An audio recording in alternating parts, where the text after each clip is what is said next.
Hello, everybody. This is your teacher Gilmara, and we are back again. This time, we are going to talk about relative clauses. Então, o que são relative clauses? Relative clauses give us information about the person, thing, place, or time that the main clause is about. Ou seja, aquela questão específica e principal da frase. Então, é sobre isso que nós vamos falar. Essas relative clauses vão dar informações específicas sobre essa questão importante. E temos alguns tipos de relative clauses, mas antes a gente precisa entender quais são essas partículas que nos dão informações dentro das relative clauses. Who, whom, whose, which e that. Who e whom são especificamente usados para pessoas. Quem ou que, mas falando de pessoas. Whose, cujo, de quem. Which ou that, usado preferencialmente para coisas.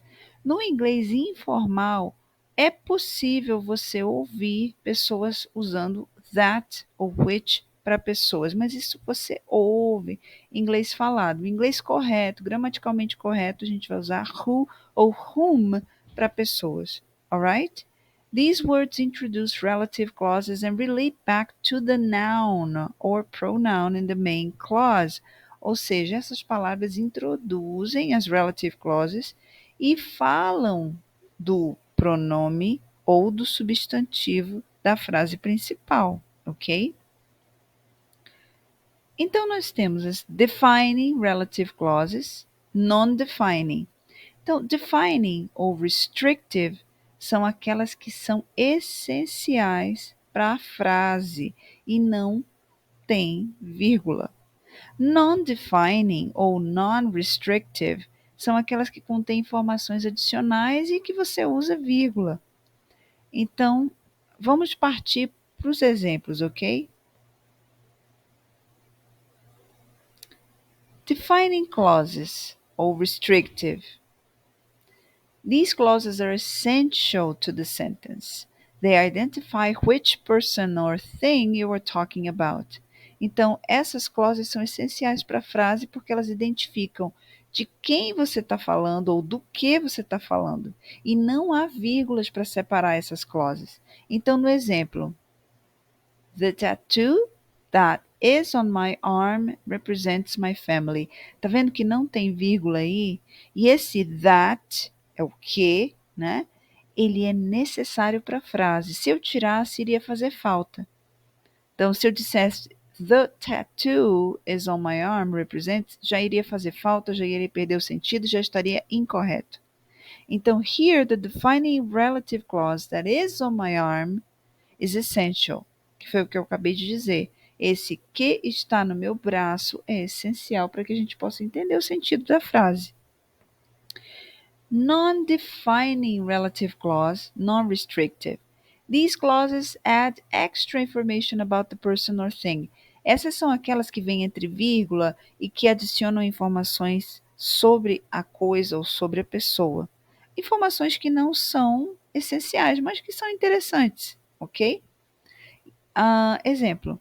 My sister, who is a tattoo artist, designed this beautiful piece for me.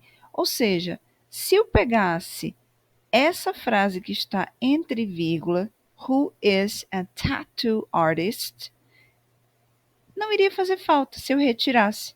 Exemplo. My sister designed this beautiful piece for me.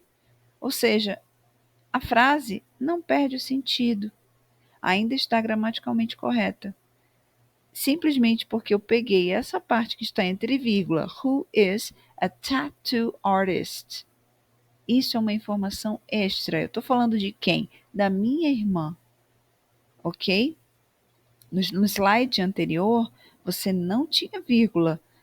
Aquela informação era importante. Aqui você tem vírgula. Essa frasezinha está entre vírgulas. Então, ela não é essencial para que a gente entenda o sentido da frase. Alright? Relative pronouns que são who, which, what, that, ok? Esses relative pronouns. Vamos ver um por um aqui. Who is used for people, que é aquilo que eu falei lá no slide anterior. Who e whom are used for people, usado para pessoa.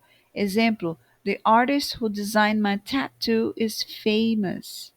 O artista que fez o design da minha tattoo é famoso. Whom is used for people as the object of a verb or preposition. Então, esse whom com M no final é usado para pessoas como o objeto da frase, o objeto do verbo ou da preposição. Então, to whom, tá vendo? Uma preposição. To whom.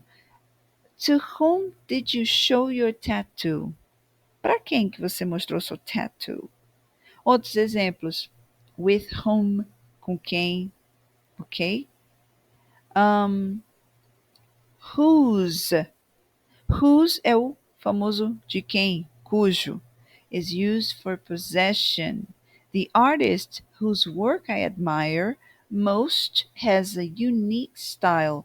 Então, o artista cujo trabalho eu mais admiro tem um estilo único. Which is used for things, né? Qual ou que para coisas. Então, the tattoo, which is a phoenix, symbolizes rebirth. Tá vendo que esse which is a phoenix está entre vírgulas? Então, aquele não seria essencial para a frase, né? That can be used for both people and things. Tá vendo? O that usado para pessoas e para coisas. Porém, that, se você utilizar numa frase informal, falada, ok. Escrita, prefiro who, ok? Example, she is the artist that I mentioned earlier. Não tem vírgula aqui, informação essencial. Ela é a artista que eu mencionei mais cedo, ok? É claro que todas essas informações não estão no livro. Essa aula aqui ela está mais extensa do que o material do livro, ok? Omitindo relative pronouns. Se eu quiser omitir, posso? Pode. In defining relative clauses, we can often omit the relative pronoun when it is the object of the verb in the relative clause. Então, the tattoo which I got last summer is a tribal design. Perceberam aqui que eu posso omitir esse relative pronoun, esse which daqui? Ah, Gilmara, como assim? Não entendi. Vamos lá. Uma dica bem simples é: se esse relative pronoun estiver na frente de um verbo, ele não vai poder ser omitido, porque você vai tirar o sentido da frase. Mas se ele estiver na frente de um substantivo aqui, ou no caso um pronome, perdão, na frente de um pronome pessoal, como I, you, he, she, it, ele pode ser omitido. Então, eu poderia dizer: The tattoo I got last summer is a tribal design. Perceberam a diferença? Então, se o relative pronoun, no caso aqui, which, estiver na frente de um sujeito, né? Do pronome pessoal aqui, I, you, he, she, they, ele pode ser omitido, ok? Se esse relative pronoun estiver na frente de um verbo, não poderá ser omitido, alright? Remember to use commas to separate non-defining relative clauses. A gente falou sobre isso. Vou falar de clauses que não definem, ou seja, cuja informação não é essencial. Posso utilizar vírgula para separar, ok? E aí eu retiro essa informação. É só retirar para saber se ela é importante para a frase ou não. Alright? Exemplo: My friend who has several tattoos is a fan of Japanese art.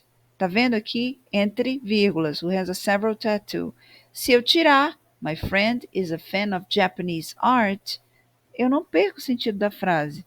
Mas a gente vê que esse amigo que tem várias tattoos, eu não precisava saber que ele tinha various tattoos. Eu precisava saber que ele é fã de arte japonesa.